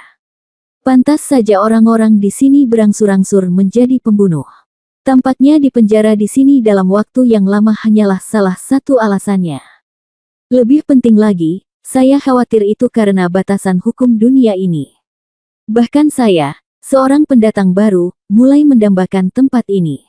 Rasanya berdarah. Wu Yun diam-diam berkata pada dirinya sendiri, sepertinya aku masih harus mencari cara untuk pergi dari sini secepat mungkin. Jika tidak, jika aku selamat, my karakter akan sangat berubah. Saya harus mengatakan, kekhawatiran Wu Yun bukannya tidak perlu. Setelah dia benar-benar terobsesi dengan perasaan ini, akan 10 kali lebih sulit untuk mengubahnya di masa depan. Seperti kata pepatah, mempelajari hal-hal buruk itu mudah, tetapi mempelajari hal-hal baik sangat sulit. Ini adalah kebenaran abadi. Setelah merenung sejenak, Wu Yun menyembunyikan auranya dan mulai berjalan menuju kota tengkorak di depan. Tujuan Wu Yun sangat jelas, sebelum dia memahami tempat ini, dia akan berusaha untuk tidak mengambil inisiatif untuk berkelahi dengan orang lain, dan hal terpenting yang harus dia lakukan sekarang adalah menemukan orang hidup yang dapat berbicara dan menginterogasinya. Setelah beberapa kali terbang, Wu Yun terbang melintasi ruang terbuka di depannya yang dipenuhi tulang manusia, dan mendarat 100 meter dari kota tengkorak. Hanya saja secara keseluruhan bangunannya terlihat agak mengganggu, spesifikasinya tidak jauh berbeda dengan dunia luar. Sebuah gerbang kota besar muncul di depannya, dan dari jarak yang lebih dekat, Wu Yun samar-samar bisa melihat sosok orang yang berjalan melewati kota. Namun tidak diragukan lagi bahwa dia masih belum merasakan nafas orang yang hidup, dan masih terasa tak bernyawa. Ayo masuk dan lihat dulu apa yang terjadi. Wu Yun bergumam pada dirinya sendiri dengan suara rendah dan mulai berjalan menuju kota. Berhenti. Tapi saat Wu Yun hendak mengambil langkah, suara omelan dingin tiba-tiba datang dari belakangnya. Mata Wu Yun tiba-tiba bergerak-gerak, bukan karena dia takut dengan tingkat kultivasi orang di belakangnya, karena dia tidak merasakan tingkat kultivasi orang di belakangnya. Yang membuatnya takut adalah ada seseorang yang begitu dekat dengannya. Dilihat dari suaranya, jarak antara mereka tidak lebih dari 10 meter. Dan pada jarak sedekat itu, dia tidak merasakan apapun sampai pihak lain terungkap. Sampai batas tertentu, pada jarak sedekat itu, jika pihak lain ingin membunuhnya, itu akan mudah, dan itu akan sangat berbahaya. Bab 1428 Ying Wushuang, situasi keseluruhan. Dan dia tidak bisa merasakannya dalam jarak sedekat itu. Hanya ada dua kemungkinan, tingkat kultivasi pihak lain jauh lebih tinggi darinya, begitu tinggi sehingga dia tidak bisa menyentuhnya sama sekali. Kemungkinan lainnya adalah pihak lain telah mempraktikkan teknik yang sangat baik dalam menyembunyikan gerakan dan auranya, yang bahkan lebih kuat daripada teknik dewa bela diri tertinggi yang pernah dia praktikkan. Namun kedua kemungkinan tersebut membuat Wu Yun sedikit sulit dipercaya. Dengan tingkat kultivasinya, selama dia berada di dunia fana, bahkan jika ada seseorang yang lebih kuat darinya, tidak mungkin menjadi begitu kuat sehingga dia bahkan tidak bisa menyentuhnya. Dalam hal menyembunyikan aura, jika Taisang Martial God Jue berada di urutan kedua, siapa yang berani mengatakan bahwa dia adalah yang pertama?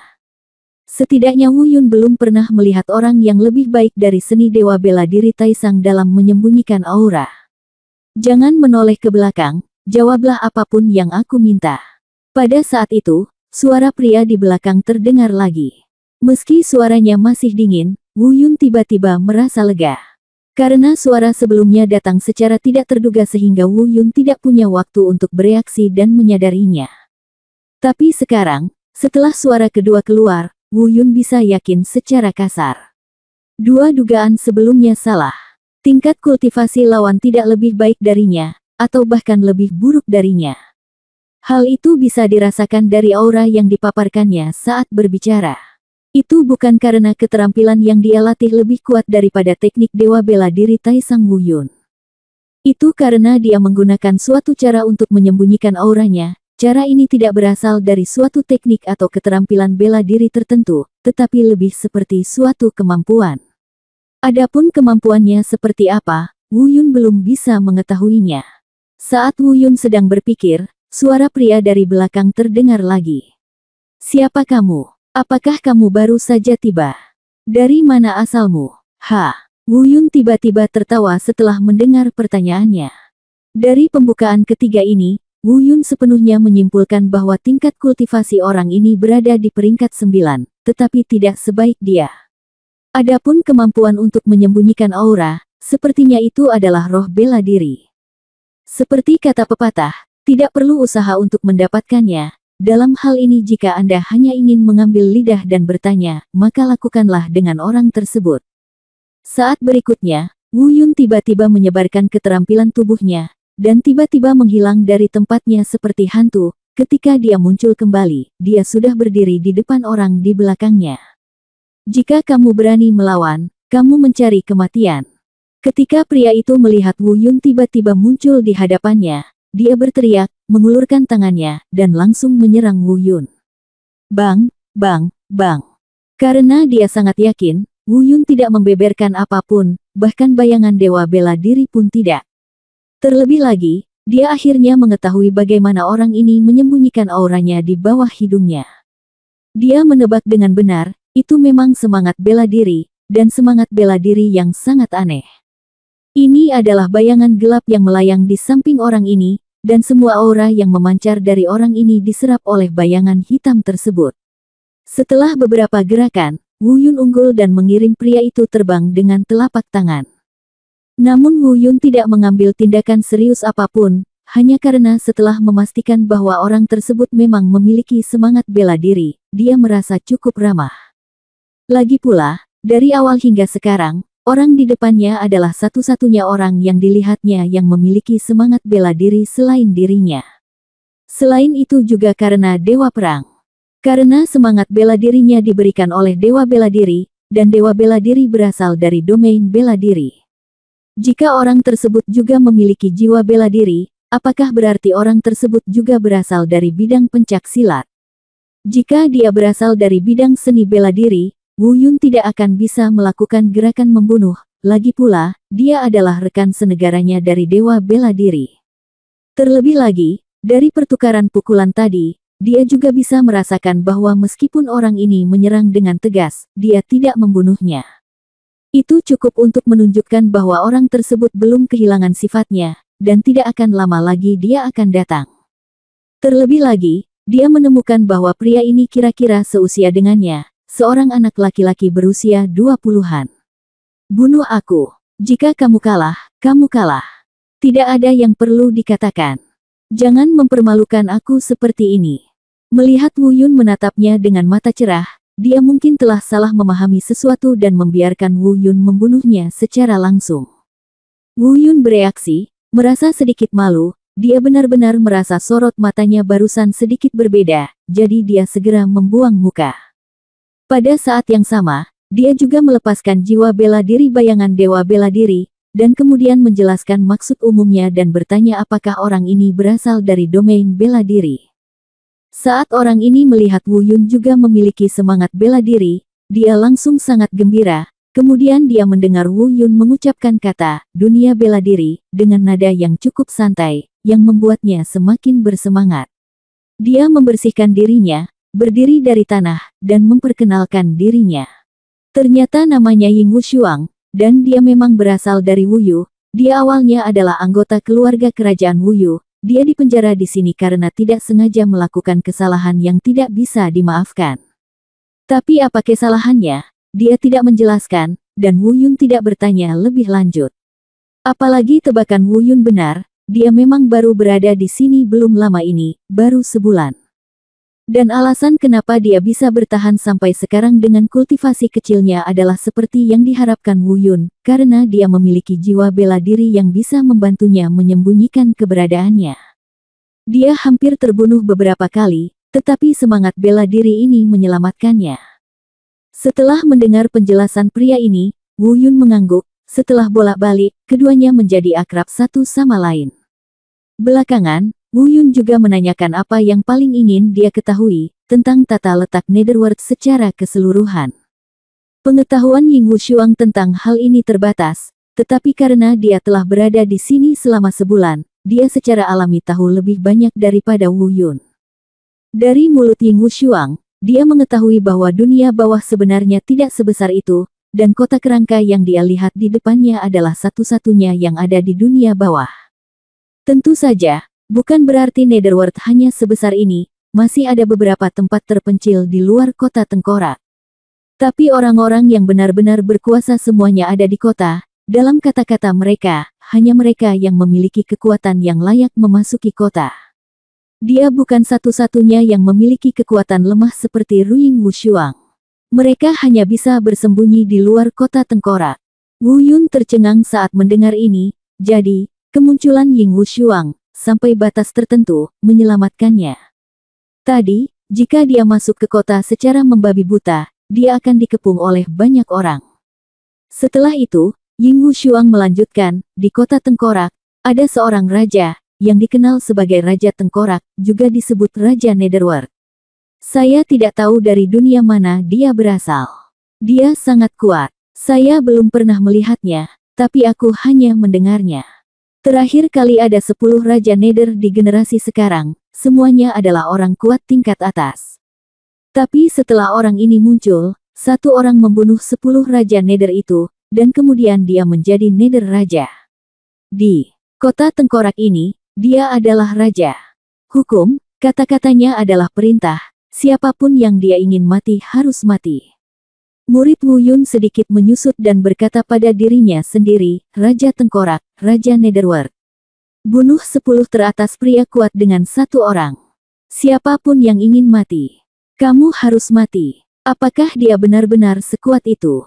Ying Wushuang mendengar suara ragu Wu Yun dan mengingatkan, jangan mempertanyakan kekuatan Raja Netherworld.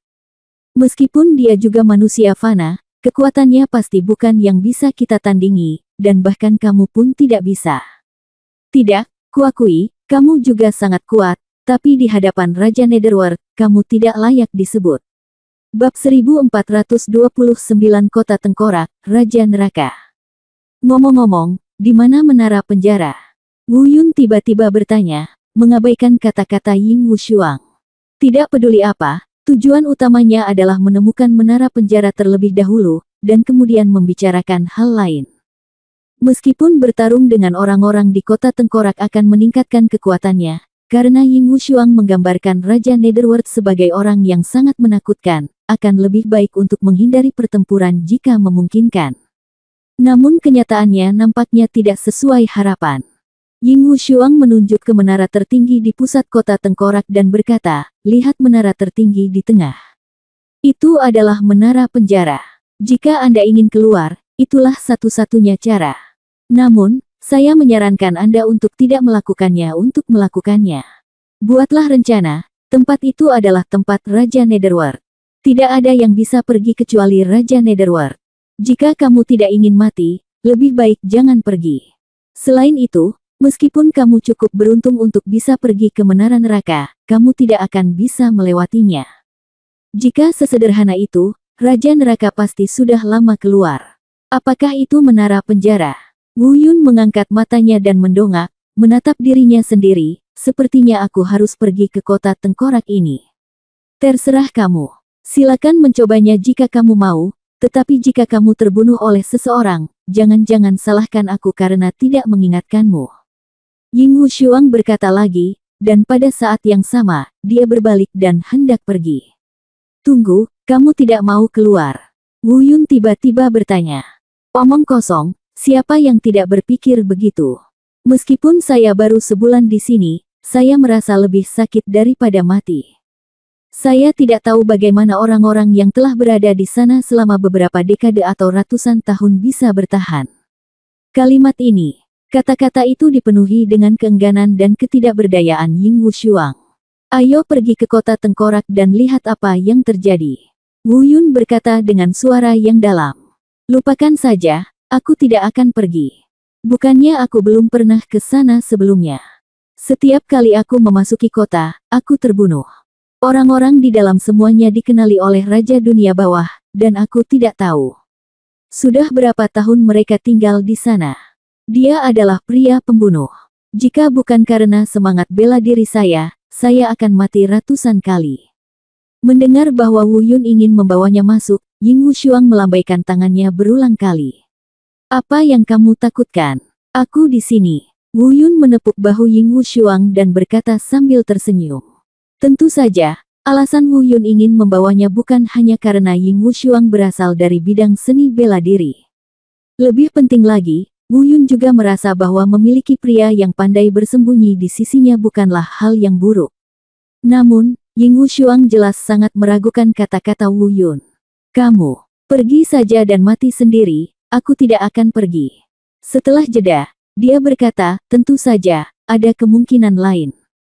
Jika kamu bersedia menjadi budak Raja Netherworld, kamu juga bisa masuk ke dalam namun, jika kamu ingin menjadi hamba Raja Netherworld, pertama-tama, kamu harus memiliki kekuatan untuk diakui oleh Raja Netherworld. Dan kedua, setelah mengatakan itu, Ying Wushuang memandang Wu Yun dengan hati-hati dan berkata, dengan kekuatanmu, selama kamu patuh, pengakuan seharusnya tidak menjadi masalah, tapi dengan penampilanmu, aku khawatir kamu harus mengorbankan dirimu sendiri. Mengorbankan dirimu sendiri. Wajah Wu Yun sedikit berubah. Ya, pengorbanan. Konon Raja Netherworld adalah seorang gay, yang mengkhususkan diri pada pria muda dan tampan. Awalnya, saya hampir ditangkap oleh mereka. Jika saya tidak setuju, saya akan dibunuh, kata Ying Wushuang dengan sedikit ketakutan. Wu Yun tertegun sejenak, lalu dengan hati-hati melihat penampilan Ying Wushuang, lalu tersenyum aneh. Senyuman ini membuat Ying Wushuang merasa menyeramkan. Kamu, apa yang ingin kamu lakukan? Tidak apa-apa, jangan takut, ikutlah denganku. Jika tidak berhasil, korbankan saja dirimu dan aku akan membawamu keluar nanti. Setelah mengatakan itu, Wu Yun mau tidak mau menarik Ying Wushuang ke arahnya. Berjalanlah ke dalam kota tengkorak. Tidak, biarkan aku pergi, biarkan aku pergi. Ying Wushuang berjuang mati-matian, tetapi kekuatannya tidak sekuat Wu Yun. Dia ditarik oleh Wu Yun dan tidak punya waktu untuk melawan. Dia diseret menuju kota tengkorak. Sekarang, Wu Yun sudah punya rencana kasar. Dari apa yang dikatakan Ying Wushuang, dia mengetahui bahwa Raja Netherworld sangat berkuasa di kota tengkorak, dan semua orang di kota itu mematuhi perintahnya, tidak semrawut yang mereka dengar sebelumnya. Tampaknya ada sistem hukum di Netherworld, namun sistem hukum ini berasal dari Raja Netherworld sendiri. Jika hanya itu saja, akan sangat sulit bagi mereka untuk menyelinap masuk. Meskipun Wu Yun percaya diri, dia tidak cukup sombong untuk melawan seluruh kota. Demikian pula, jika dia diminta untuk menyerah kepada apa yang disebut sebagai Raja Netherworld yang omong kosong ini, dia tidak akan menyetujuinya. Namun, Ying Wushuang memberinya rencana yang bagus. Homo. Hei. Tampaknya pada saat kritis, jika terpaksa melakukannya, Ying Wushuang harus mengkhianati nafsunya. Sepanjang jalan, Wu Yun memberitahu Ying Wushuang rencana umumnya. Tak perlu dikatakan lagi, Ying Wushuang tentu saja tidak setuju, bahkan dengan sejuta keberatan. Tapi Wu Yun tidak memberinya kesempatan untuk membantah, dia tergerak oleh emosi dan bernalar dengan alasan. Dia menjelaskan dengan gamblang, Saudara Wushuang, meskipun kita baru saja bertemu, kamu harus percaya padaku, aku tidak akan menyakitimu. Meskipun rencana ini kelihatannya agak merugikan, ini juga merupakan langkah yang tidak berdaya. Seperti kata pepatah, kamu siapa yang akan pergi ke neraka bukannya neraka? Aku. Tentu saja aku tidak bisa masuk neraka. Percayalah, izinkan aku menemui Raja Dunia Bawah terlebih dahulu, dan kemudian aku akan menemukan cara untuk mengeluarkanmu dari masalah. Jika itu tidak berhasil, lepaskan saja aku. Tidak masalah jika kamu mengabdikan dirimu padanya. Laki-laki adalah laki-laki sejati dan bisa membungkuk dan meregang. Tidak ada salahnya. Selama orientasimu tidak berubah setelahnya kamu keluar, aku berjanji kepadamu bahwa aku pasti akan membawamu keluar dari Netherworld. Setelah beberapa bujukan, Ying Wushuang setuju. Sedikit kompromi. Apakah kamu benar-benar yakin bisa membawaku pergi? Ying Wushuang bertanya dengan enggan. Baginya, mengorbankan nyawa adalah hal yang sangat menjijikkan, tetapi jika dia benar-benar bisa keluar, dia akan mengambil risiko. Jangan khawatir, dengarkan aku, kamu tidak akan salah. Pikirkan baik-baik, bisakah kamu keluar sendiri? Apakah kamu bersedia dipenjara di tempat ini seumur hidupmu, dan tidak pernah melihat siang hari? Lagi pula, harganya kurang dari 10.000 yuan. Aku tidak akan membiarkanmu mengorbankan dirimu sebagai pilihan terakhir. Wu Yun sekali lagi membujuk dengan penuh semangat, dan akhirnya, Ying Wushuang menyerah dengan setengah hati dan memiliki niat untuk melakukannya. Setuju. Siapa kamu? Berlututlah. Wu Yun dan Ying Wushuang baru saja melangkah melewati gerbang kota tengkorak, dan segera dikelilingi oleh 4 pria yang dipenuhi bekas luka dan mengenakan baju besi hitam, dengan sikap mengancam. Ying Wushuang menjelaskan dengan suara rendah, ini adalah penjaga lapis baja hitam Raja Netherworld. Masing-masing dari mereka lebih kuat dariku. Setelah mendengar ini, mata Wu Yun bergerak, dan dia dapat melihat bahwa keempat orang ini semuanya adalah kuat. Pada tingkat budidaya 9 tingkat, dan masing-masing penuh dengan energi membunuh, mereka jauh lebih kuat daripada pembudidaya tingkat 9 biasa. Namun dengan kekuatannya, jika ia mengambil tindakan, ia yakin bisa langsung menjatuhkan orang-orang tersebut, namun ia tidak melakukannya.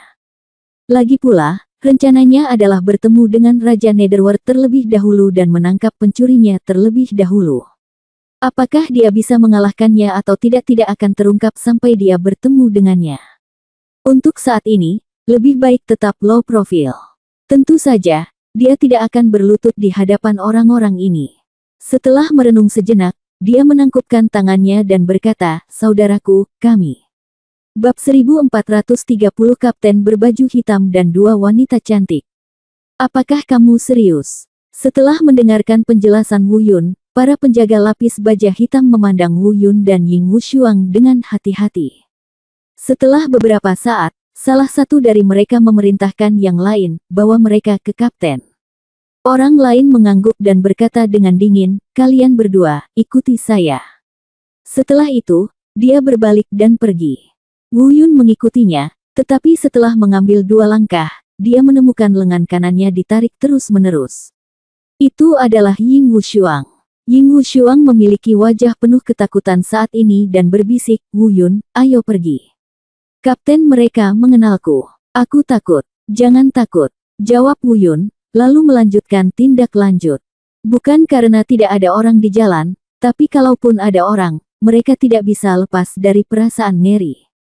Masih seperti yang dirasakan Wu Yun sebelumnya, tidak ada nafas orang yang hidup di sini. Jelas ada orang yang hidup di sekitarnya, tapi tidak ada nafas orang yang hidup, sungguh aneh. Selain itu, Wu Yun menemukan masalah, masing-masing orang di kota ini mengenakan kartu identitas khusus namun mudah dikenali. Hal yang sama berlaku untuk kavaleri lapis baja hitam ini. Keduanya tidak memiliki tanda pengenal seperti itu di tubuhnya, sehingga mudah dikenali. Mereka belum berasal dari kota tengkorak. Tidak ada keraguan bahwa kemunculan mereka berdua menarik perhatian banyak orang di kota. Dilihat dari mata orang-orang ini, jika bukan karena kehadiran para penjaga lapis baja hitam ini, mereka pasti sudah dikepung oleh orang-orang ini. Wu Yun juga diam-diam menarik nafas, untungnya dia bertemu Ying Wushuang di gerbang kota. Kalau tidak, seperti yang dia lakukan sebelumnya, setelah memasuki kota secara membabi buta, tidak akan mudah untuk melarikan diri. Setelah beberapa saat, mereka sampai di rumah kerangka mandiri. Penjaga lapis baja hitam itu menunjuk ke dalam ruangan dan berkata, "Masuk." Setelah menyerah, dia memimpin dan berjalan masuk. Wu Yun mengangguk, melihatnya sebentar, lalu masuk. Meskipun Ying Wushuang ketakutan, dia sudah sampai di tempat ini, jadi dia hanya bisa gigit jari dan mengikutinya. Jika dia mundur sekarang, dia mungkin tidak bisa keluar dari kota tengkorak karena kekuatannya. Setelah memasuki ruangan dan melihat sekeliling, Wu Yun semakin terkejut. Setiap perabot dan segala jenis dekorasi di ruangan ini sebenarnya terbuat dari tulang manusia. Sebesar meja dan kursi, sekecil cangkir dan mangkuk. Cangkir ini sebenarnya terbuat dari tengkorak Yingren yang dipotong menjadi 2, dan cairan di dalamnya sebenarnya adalah darah. Orang-orang ini benar-benar meminum darah seperti rambut. Wu Yun diam-diam berkata pada dirinya sendiri dalam ketakutan. Dia mendongak dan melihat seorang pria parubaya dengan bekas luka di wajahnya duduk di kursi tengkorak di depannya. Pria ini penuh dengan aura pembunuh yang menakutkan. Meskipun tingkat budidayanya berada pada level yang sama dengan para penjaga lapis baja hitam, mereka berdua berada di peringkat 9. Namun dapat dirasakan bahwa efektivitas tempur sebenarnya mungkin jauh lebih tinggi daripada para penjaga lapis baja hitam ini. Hal semacam ini kedengarannya aneh, tetapi Wu Yun tahu itu tidak aneh. Efektivitas tempur sebenarnya tidak dapat diukur hanya dengan budidaya. Inilah salah satu alasan mengapa ia mampu menyapu wilayah yang sama.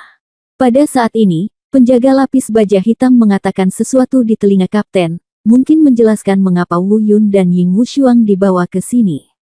Setelah selesai berbicara, penjaga lapis baja hitam mundur, dan kapten lapis baja hitam tidak berbicara. Dia mulai melihat ke arah Wu Yun dan Ying Wushuang dengan hati-hati. Wu Yun tampak tenang. Meskipun Kapten Lapis Baja Hitam itu tidak berbicara, dari matanya terlihat bahwa dia tidak berniat mengambil tindakan. Terlebih lagi, bahkan jika dia ingin mengambil tindakan, Wu Yun pasti akan membunuhnya. Hanya saja keadaan akan menjadi sedikit lebih merepotkan, jadi Wu Yun tidak mengkhawatirkan apapun. Di sisi lain, Ying Wushuang di sampingnya, kakinya gemetar, wajahnya ungu, dan dia tampak ketakutan. Akhirnya, Kapten Lapis Baja Hitam itu berbicara, dengan ekspresi tegas di wajahnya, dan berkata, "Aku mengenalmu." Tidak ada keraguan bahwa dia sedang berbicara dengan Ying Wushuang. Mendengar kata-kata ini, ekspresi Wu Yun membeku, dan Ying Wushuang merasakan napasnya tercekik. Dia tahu bahwa Kapten Lapis Baja Hitam mengenalnya, dan mereka telah berurusan dengannya lebih dari sekali. Ying Wushuang dan Wu Yun juga telah mengatakan sebelumnya bahwa Kapten Lapis Baja Hitam sudah lama ingin menangkapnya dan menawarkannya kepada Raja Netherworld. Selain itu, karena penolakan berulang-ulang Ying Wushuang, Kapten Lapis Baja Hitam itu sudah memiliki niat membunuh. Kali ini, dia mengambil inisiatif untuk mengirimnya ke pintunya. Dia tidak tahu bagaimana sikap Kapten Lapis Baja Hitam itu. Meskipun Wu Yun tidak takut pada Kapten Lapis Baja Hitam, jika dia benar-benar mengambil tindakan, itu akan menyimpang jauh dari rencananya. Namun, untungnya, segalanya tidak berjalan sesuai rencana terburuk mereka. Kata-kata selanjutnya dari Kapten Lapis Baja Hitam segera meredakan suasana tegang. Setelah lama menatap Wu Yun dan Ying Wushuang, dia mengangguk dengan pasti dan berkata, "Yah, lumayan, penampilan mereka berdua harusnya sejalan dengan estetika Raja Netherworld kita, terutama si kecil bernama Ying Wushuang ini. Saudaraku, penampilan pemalu dan pemalu ini adalah favorit Raja Netherworld kita. Saya telah mengatakan sebelumnya bahwa selama Anda setuju untuk mengikuti Raja Netherworld, bukankah Anda akan populer di Netherworld ini di masa depan?" Orang yang mengetahui kejadian terkini. Untuk Junji, ya, sepertinya kamu sudah menemukan jawabannya kali ini. Mendengar kata-kata ini, Wu Yun hampir tidak bisa menahan tawa. Tapi Ying Wushuang gemetar lebih hebat lagi, bahkan tanpa sadar dia mengencangkan pantatnya, merasa kedinginan. Ada perasaan digiring ke dalam jebakan oleh Wu Yun. "Kalau begitu Kapten, kapan kamu bisa membawa kami menemui Raja Netherworld?" Wu Yun bertanya pada saat yang tepat. Jangan cemas. Sudah kubilang dengan penampilanmu, kamu pasti akan tertarik dengan Netherworld King. Jika kamu tidak keberatan, izinkan aku menghiburmu hari ini. Jika kamu datang ke Netherworld King di masa depan, bagaimana kalau kamu mengucapkan beberapa kata baik untukku?" Kata Kapten Lapis Baja Hitam itu dengan nada menyanjung. Wu Yun mengerutkan kening. Bahkan dia tidak tahan dengan kata-kata harimau dan serigala, dan bahkan dia merinding. "Apa indahnya, apa mewahnya, aku pria setinggi 7 kaki, kamu bicara padaku tentang kecantikan, bah." Namun di permukaan, Wu Yun masih harus berpura-pura tenang dan berkata, "Kapten, jangan khawatir dengan kata-kata baik seperti itu. Sejujurnya, kami tidak sabar untuk bertemu Raja Neraka secepatnya. Begitu, Kapten lebih baik mengirim kami ke sana sesegera mungkin." "Hah, tidak sabar."